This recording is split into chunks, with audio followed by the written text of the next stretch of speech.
vamos a continuar, por supuesto, con el estudio que comenzamos el jueves pasado, que estuvimos avanzando el domingo a la mañana y hoy vamos a seguir adelante. Y preparé unas pantallas allí en un PDF para que vayamos compartiendo y que nos va a servir para hacer un breve repaso de lo que estuvimos charlando y a partir de allí poder entonces seguir desarrollando nuestro tema. ¿Se acuerdan que empezamos el jueves pasado con el Salmo 23:5, donde David dice, mi copa está rebosando?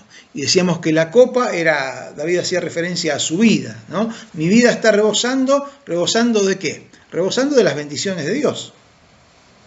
Mi copa está rebosando. Entonces, nuestro tema de estudio es los bendecidos por Dios. ¿Quiénes son los bendecidos por Dios? ¿Quiénes pueden ser los bendecidos por Dios? ¿En qué condiciones debiéramos estar para poder ser bendecidos por Dios? Y bueno, este estudio está basado en cuanto al texto bíblico, básicamente en Mateo capítulo 5, del 1 al 12, y ya, como les comenté también el jueves pasado, siguiendo un poquito algunas ideas que presenta el libro que se llama Las Bienaventuranzas de Jesús, de Colin Smith. Entonces, dicho eso y recordado cuál es el tema que estamos, avanzamos. Bueno, las bienaventuranzas. Pero dijimos que vamos a reemplazar la palabra bienaventuranzas, ya lo estuvimos hablando esto, así que simplemente lo menciono. En vez de decir bienaventurados, vamos a decir Dios bendice a los que, tal cosa, ¿no? Dios bendice. Bienaventurados son aquellos que son bendecidos por Dios. Eso significa, son felices, son gozosos porque gozan de la bendición de Dios en sus vidas. Entonces, esto es lo que queremos estudiar, esto es lo que queremos aprender, esto es lo que queremos aplicar en nuestras vidas para poder encontrarnos en ese grupo de personas que puede decir, soy bienaventurado, soy bendito, soy bendecido por Dios. Bueno, reflexionamos rápidamente el otro día en cuáles son los parámetros humanos para una vida bendecida por Dios. Es decir, yo mismo, ustedes posiblemente, pensemos en estas cosas que vamos a mencionar como ejemplo, como algunas de las que vienen primero a nuestra mente, y podamos decir, bueno, el que tiene esto, tiene una vida bendecida por Dios. ¿Qué, por ejemplo? Nosotros diríamos, bueno, si tengo un matrimonio feliz, es una bendición de Dios. Si tengo hijos talentosos y que están bien encaminados en la vida, es una bendición de Dios. Si tengo buena salud, es una bendición de Dios. Si tengo un trabajo satisfactorio, es una bendición de Dios. Si ese trabajo satisfactorio o lo que poseo me da una estabilidad financiera, es una bendición de Dios. Si eso me permite, decíamos por ejemplo, porque una cosa que se valora hoy en día mucho, viajar, vieron que la gente se desespera por viajar, a lo mejor dejan otras cosas de lado, pero de conocer otros lugares y demás, bueno, si puedo viajar, es una bendición de Dios. Si nos ponemos un poquito más espirituales, podríamos decir, si pertenezco a una iglesia saludable, es una bendición de Dios. Y cuando nosotros pensamos en una vida bendecida por Dios, normalmente nuestra mente va a estos aspectos de la vida, ¿no? Ahora decíamos el otro día, ¿qué pasa cuando mi matrimonio atraviesa por problemas? O incluso a veces en un extremo hasta se disuelve. ¿Qué pasa si tengo problemas con mis hijos? ¿Qué pasa cuando me enfermo? ¿Qué pasa cuando mi trabajo, bueno, lo hago porque tengo que trabajar y necesito trabajar, pero no es que me sienta muy contento por lo que hago? ¿Qué pasa cuando la plata no me alcanza? ¿Qué quiere decir? ¿Que entonces no estoy bendecido por Dios? ¿Qué pasa cuando en mi iglesia surge algún problema? ¿O hay mucha gente que está atravesando por necesidades?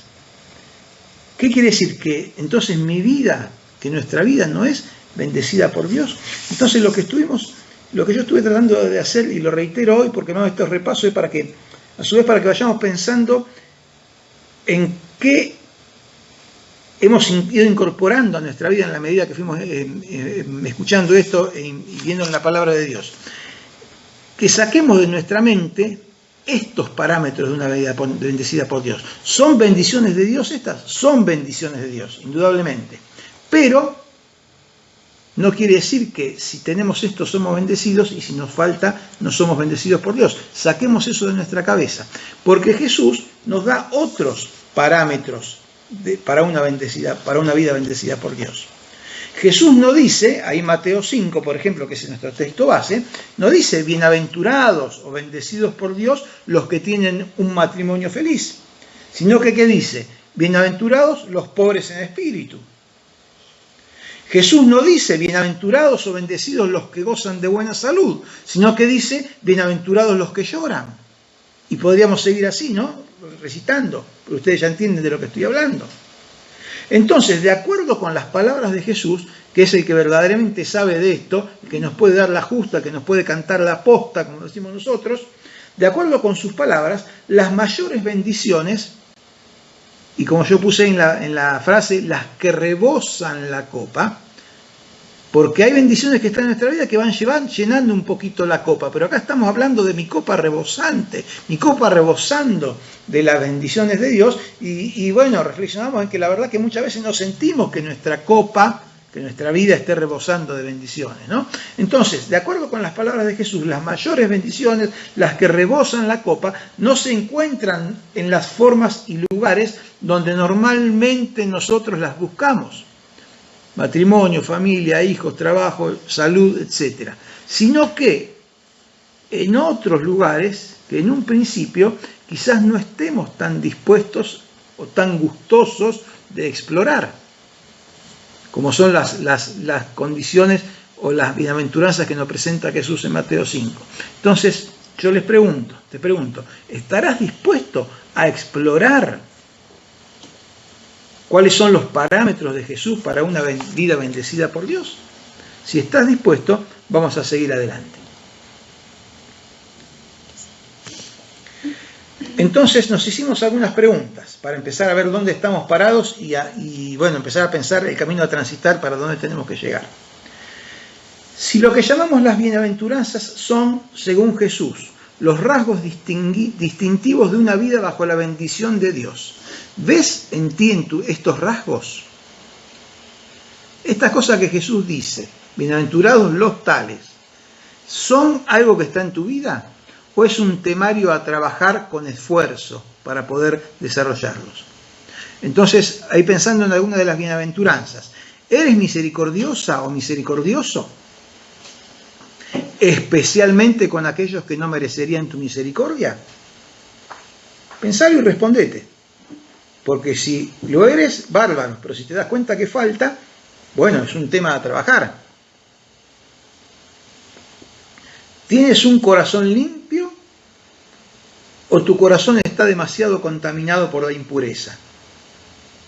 Esa es otra de las bienaventuranzas, ¿no?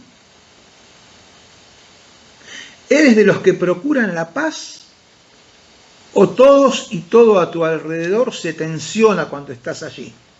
Porque de paz, poco que decir. Bueno, si nos damos cuenta que en alguno de estos aspectos, o en todos y en los demás, nos falta, bueno, allí tenemos que trabajar, porque por ese lado viene la bendición de Dios, no por los otros que mencionamos. Y lo otro que dijimos, y esto lo desarrollamos el domingo, es que no se trata solamente de tener fe, porque yo creo en Dios, tengo fe, Dios me va a bendecir. No se trata solamente de tener fe y considerarme salvo o justificado de mis pecados delante de Dios y entonces hacerme acreedor de sus bendiciones, porque hay gente que piensa eso, hay gente que dice, no, yo voy a la iglesia porque quiero que Dios me bendiga. ¿Lo han escuchado eso? Yo voy a la iglesia porque quiero que Dios me bendiga. Y bueno, está bien como acercamiento, pero no es que solamente por eso Dios te va a bendecir. Leíamos en Romanos capítulo 5 que dice, justificados, pues, ahí está citado el versículo, ¿no? Justificados, pues, por la fe, tenemos paz para con Dios por medio de nuestro Señor Jesucristo, por quien también tenemos entrada por la fe a esta gracia en la cual estamos firmes. Entonces yo ahí puse, distinguí en otros colores algunas palabritas. Por la fe, por la misma fe en Jesucristo, Somos justificados para tener paz para con Dios, nos reconciliamos con Dios, Dios se convierte en nuestro Padre, pero también no solo justificados, sino que también tenemos entrada a la gracia de Dios, una entrada que es de manera permanente, en la cual podemos estar todo el tiempo. No es una gracia solamente para ser salvo, para ser justificado, es una gracia que necesitamos a lo largo de toda nuestra vida, a cada momento. La gracia, favor desmerecido de Dios para conmigo, ya hicimos énfasis en ese desmerecimiento nuestro del favor de Dios, pero Dios aún así nos lo da. La gracia no es solo para creer correctamente, sino para todo el camino de la vida. Entonces, el tema es, no es solamente llegar a la gracia, sino mantenernos firmes. Como dice al final del versículo, dice, a esta gracia en la cual estamos firmes. Entonces, una de las cosas que tenemos que tener presentes y seguras es que debemos mantenernos firmes en la gracia de Dios. ¿Qué significa mantenernos firmes en la gracia? Bueno, el otro día, el domingo, estuvimos analizando estos versículos. Yo simplemente los voy a mencionar y recordar lo que dijimos. Segunda Pedro 3, 17 y 18, hablando de la gracia de Dios, dice que tenemos que crecer en esa gracia para no caer. Y si ustedes que están firmes, bueno, crezcan en la gracia para que no caigan. ¿Qué quiere decir? Que no es llegar y permanecer ahí siempre de la misma manera. Tenemos que crecer. Segunda Timoteo 2, 1 dice, esfuérzate en la gracia. No es recibirla y guardarla en el bolsillo, hay que esforzarse para crecer, para desarrollar y avanzar en esa gracia que Dios nos ha dado, en la cual por medio de Jesucristo tuvimos entrada. Hebreos 12, 14 y 15 dice que no debemos quedar rezagados de la gracia de Dios.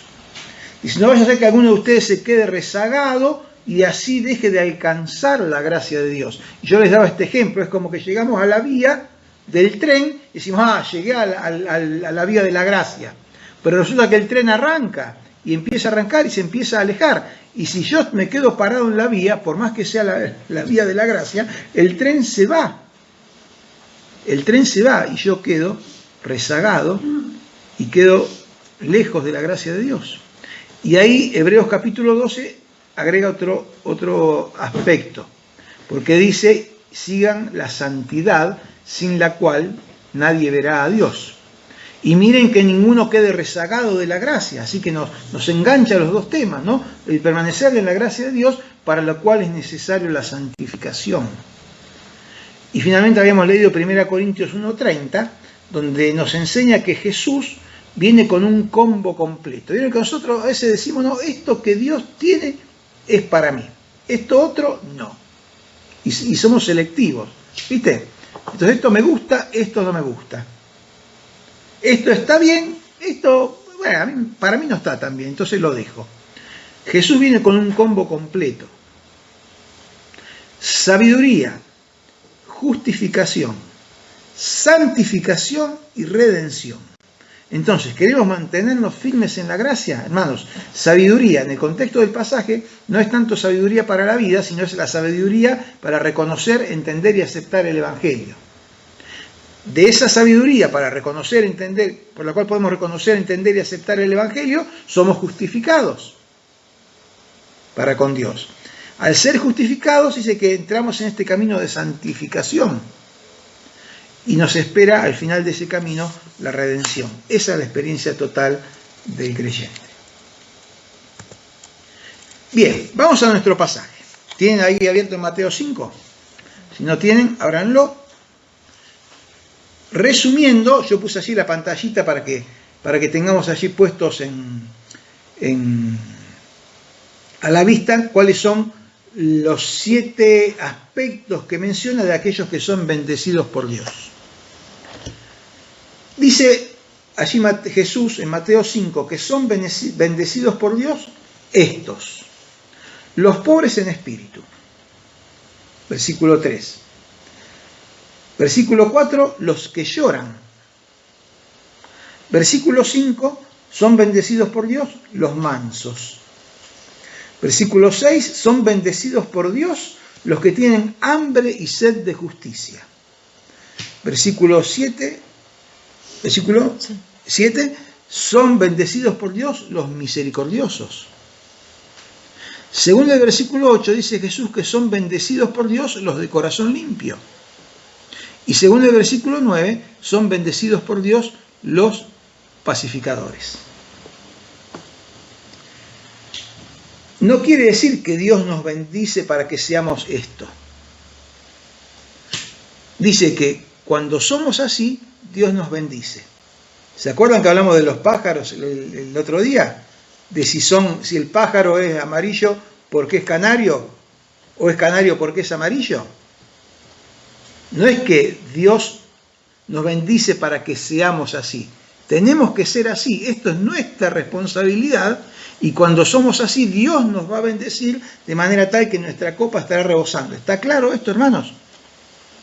No dice, Dios los bendice para que ustedes sean pobres en espíritu. Dice, no, tenés que ser pobre en espíritu y Dios te va a bendecir.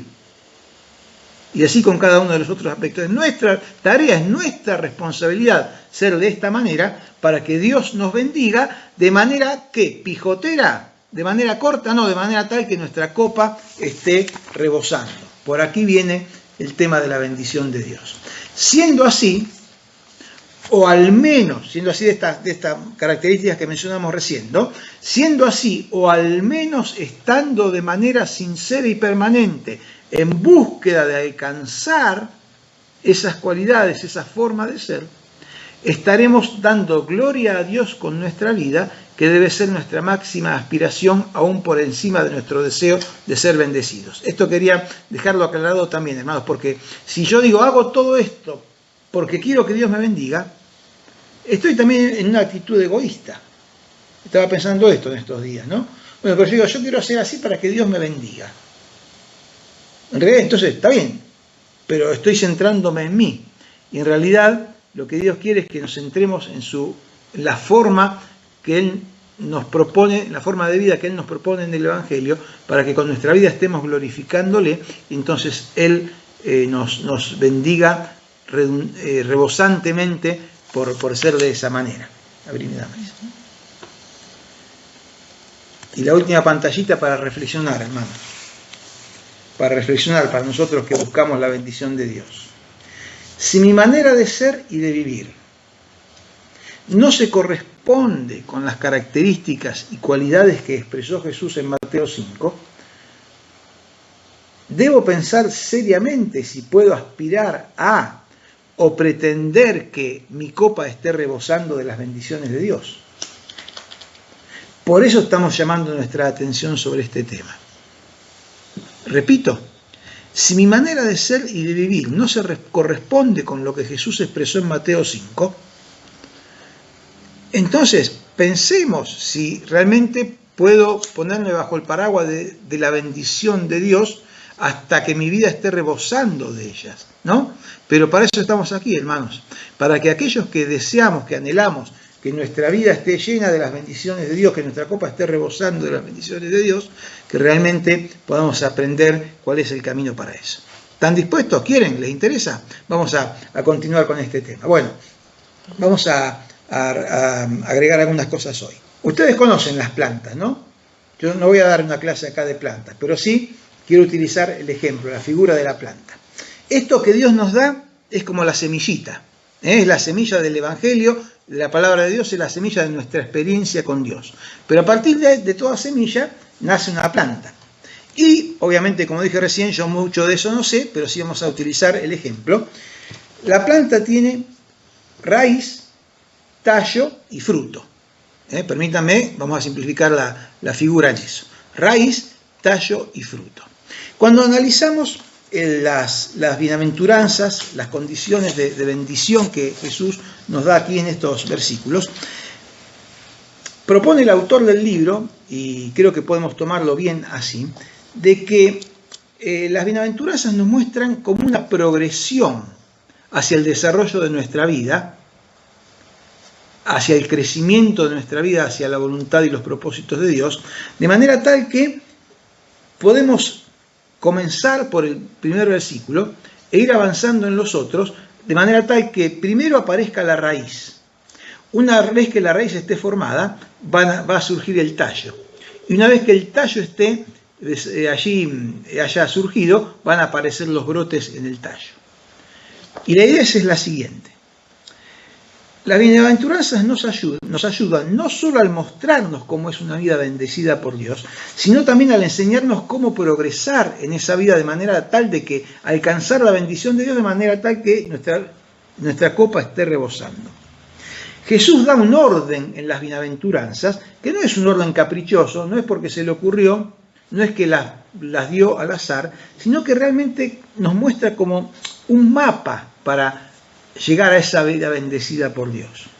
Las 3 primeras bienaventuranzas, ustedes las tienen allí en sus Biblias, tratan de nuestra necesidad. Somos pobres en espíritu porque no tenemos lo que se requiere para vivir como Dios manda. Si no tenemos, somos pobres. Lloramos porque nuestros pecados son muchos y no sabemos qué hacer con eso. No podemos resolverlo. ¿Qué más? Nos volvemos hacia Dios con mansedumbre, somos mansos y nos volvemos hacia Él con mansedumbre, en lugar de ser tercos, obstinados y rebeldes, insistiendo con nuestra manera en la que queremos vivir, porque no tenemos la capacidad de dirigir sabiamente nuestras propias vidas. Cuando reconocemos eso y somos así, estas son las raíces de una vida bendecida y piadosa, porque nos llevan a reconocer lo que no tenemos y saber que en Dios sí podemos encontrarlo. Estas 3 primeras bienaventuranzas son la raíz. De esa raíz surge el tallo. El tallo de la 4ª bienaventuranza, que es el hambre y sed de justicia. Porque en cuanto nos damos cuenta de nuestras necesidades y nos damos cuenta que Dios quiere, puede y las satisface, entonces eso despierta en nosotros ese hambre y esa sed por la vida que Dios quiere, por la justicia de Dios. Entonces, cuando las raíces de las 3 primeras bienaventuranzas son nutridas, un gran deseo de justicia, de la vida justa, surgirá en nuestra vida. Y ahí es cuando entonces luego surgen los frutos. ¿Cuál es el fruto de esta vida bendecida y piadosa? Bueno, el primero es la misericordia. El segundo es la pureza. Y el tercero es la paz. Nuestro Señor agrega una 8ª bienaventuranza, que yo por ahora la estoy dejando afuera. Porque en realidad la 8ª bienaventuranza, que es la que dice en el versículo 10, bienaventurados los que padecen persecución, no es una bienaventuranza que nosotros buscamos, que nosotros nos tengamos que esforzarnos por tenerla. Esa va a venir sola, cuando cumplamos con las anteriores. Así que por ahora nos centramos en las 7 primeras. Cuando la raíz, el tallo y el fruto se desarrollan, entonces podremos llegar a decir, tenemos una vida en la cual mi copa está rebosando. Por eso tenemos que desarrollar esto. Porque es evidente que no podré obtener el fruto sin el tallo, ni el tallo sin la raíz.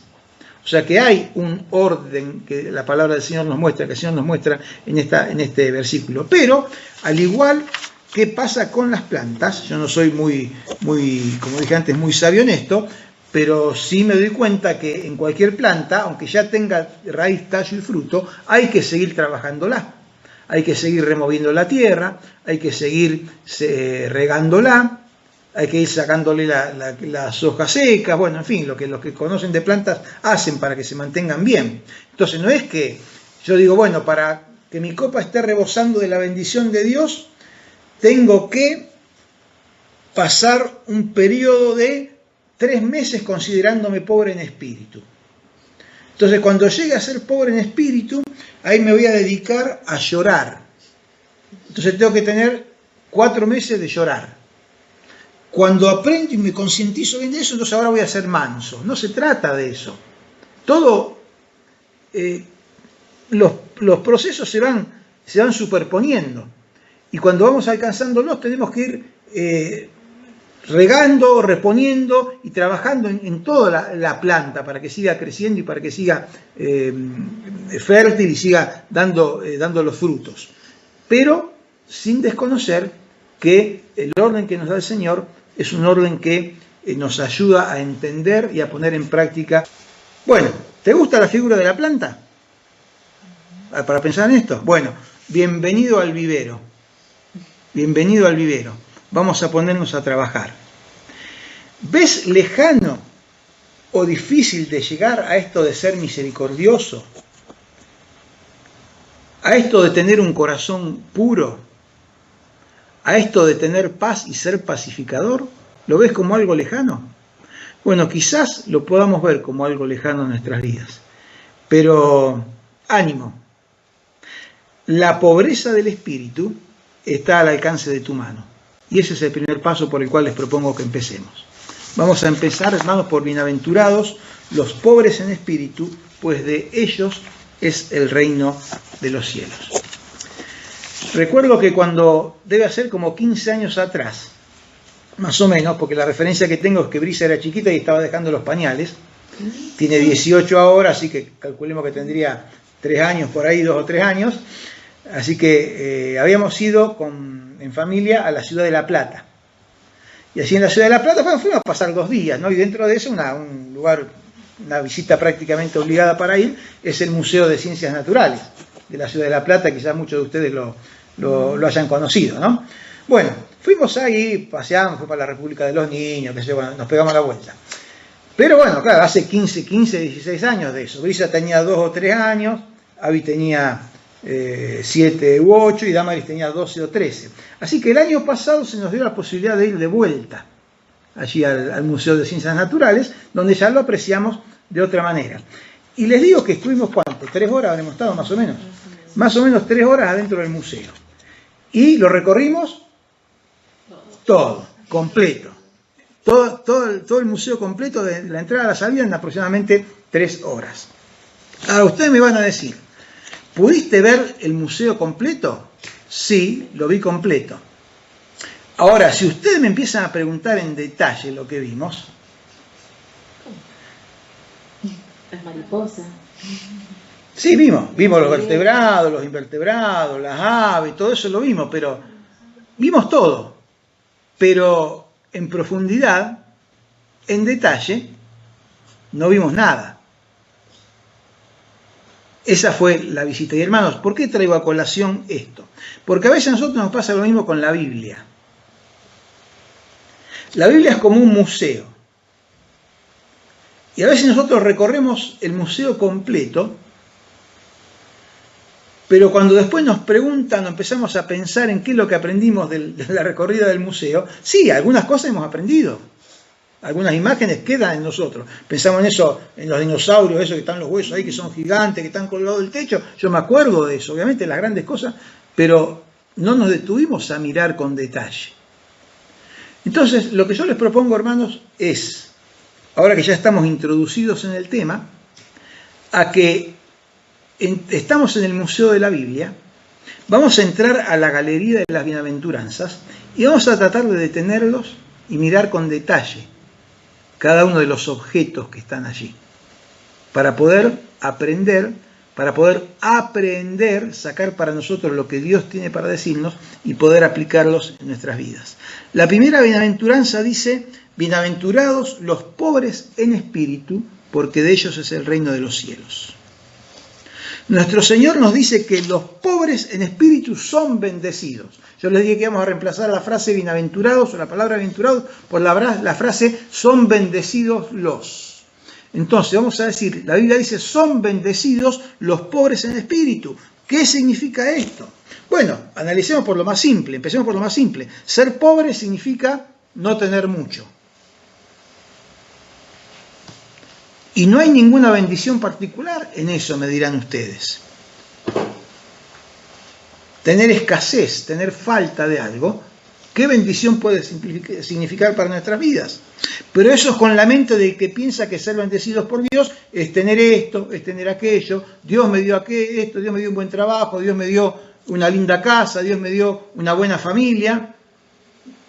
Pero hermanos, la Biblia dice que no se trata de poder exhibir las riquezas de lo que Dios me dio, sino que el principio de la bendición de Dios es la pobreza.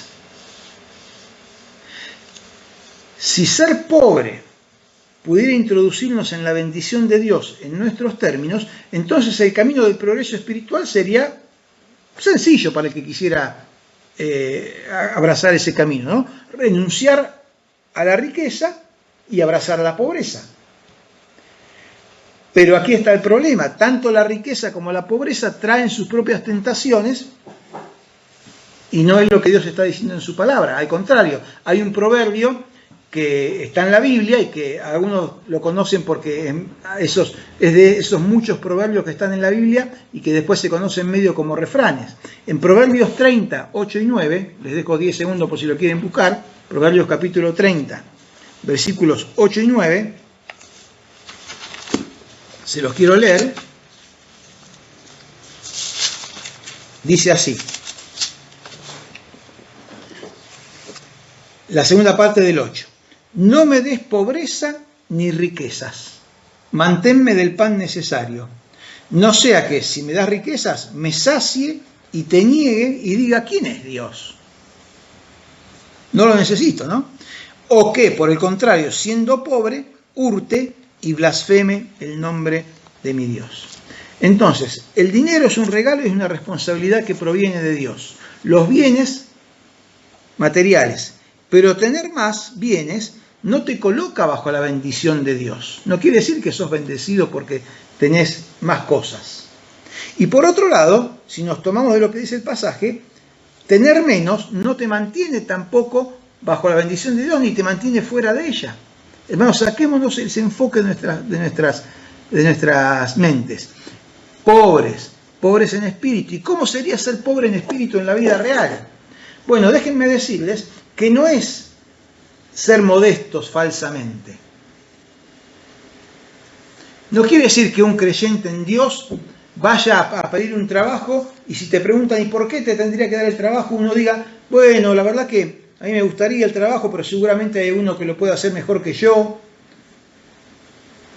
O aún en el servicio en la iglesia, ¿no? Tener esa misma actitud. Hermanos, no es la pobreza de espíritu, no es la falsa modestia.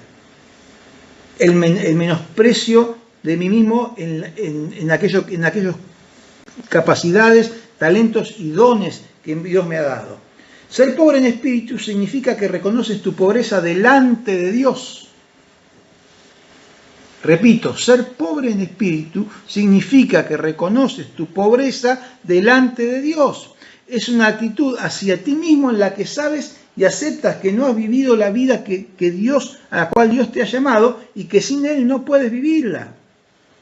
Ser pobres en espíritu es reconocer tu pobreza para con Dios, lo cual es relativamente sencillo en palabras, pero no es tan sencillo en la realidad y en lo práctico, porque si fuera tan sencillo, millones y millones de personas lo harían y te aseguro que no son tantos.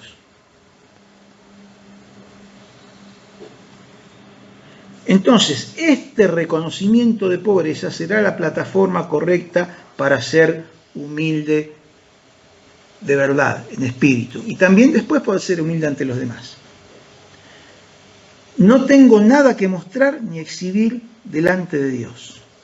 Ser pobres en espíritu es el primer rasgo distintivo de una persona que goza de la bendición de Dios, porque abre las puertas a la bendición de Dios. Señor, no tengo nada que exhibir. Señor, no tengo nada que mostrar, no tengo nada que traerle. Soy pobre. Soy pobre delante tuyo, Señor. Soy pobre en espíritu. Bueno, vamos a dejar acá, porque pasó la hora. Quería decir algunas cosas más, pero lo vamos a dejar para compartir el domingo. Les dejé una tarea antes, no sé si todos la vieron en el grupo de oración. Bueno, háganla que el domingo la vamos a comentar. Hermanos, pobres en espíritu. Creo que tratamos de aclarar cuál es la idea y es el inicio de la bendición de Dios para que nuestra copa llegue a rebosar. Que Él nos bendiga, estemos pensando en esto. Dijimos antes que Dios está con aquel que es humilde y pobre de espíritu. ¿Recuerdan que leímos al principio ese pasaje? Dice, yo miro al que es pobre y humilde de espíritu, dice el Señor. y que tiembla a mi palabra. Bueno, temblemos a su palabra, atesorémosla, pongámosla en nuestro corazón, pongámosla en nuestra mente y pongámosla por obra. Vamos a terminar de explicar bien la próxima acerca de esto, ser pobres de espíritu. Y ahí está el inicio de la bendición de Dios para nuestras vidas. Bueno, hermanos, que el Señor nos bendiga, que realmente este tiempo haya sido de bendición para cada uno de nosotros y que podamos disfrutar de estar juntos. Oramos y terminamos nuestra reunión. Padre nuestro, gracias por este tiempo, gracias por tu palabra y gracias, Señor, porque tu deseo para con nosotros es colmarnos de bendiciones. Haznos entender, Señor, qué significa eso y cuáles son esas bendiciones, Señor. Abre nuestra mente, Señor, y nuestro corazón para que podamos entenderlo y desearlo, porque al desearlo, Señor, estaremos haciendo tu voluntad, andando en tu camino, Señor, y buscando tu gloria. Ahora al despedirnos te pedimos que nos sigas acompañando, guiando nuestras vidas, Señor, y bueno, que esa bendición tuya que tú nos quieres dar podamos palparla, podamos buscarla, Señor, de todo corazón, y que, Señor, lo pensemos, como decíamos antes, no como una actitud egoísta para nosotros, sino realmente para que tu nombre sea glorificado. En el nombre de Jesús, amén.